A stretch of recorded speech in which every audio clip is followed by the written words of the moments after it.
नृसिंहकवचं वक्ष्ये प्रह्लादेनोदितं पुरा सर्वरक्षाकरं पुण्यं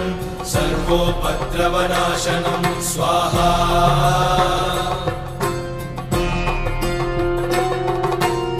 सर्वसम्पत्करं चैव स्वर्गमोक्षप्रदायकं ध्यात्वा नृसिंहं देवेशं हेमसिंहासनस्थितं स्वाहा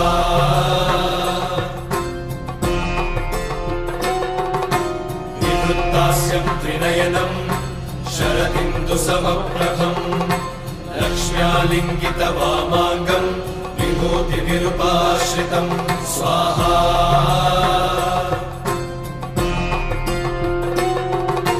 चतुर्भुजं कोमलाङ्गं स्वर्णकुण्डलशोभितं श्रिया सुशोभितोरस्कं रत्नके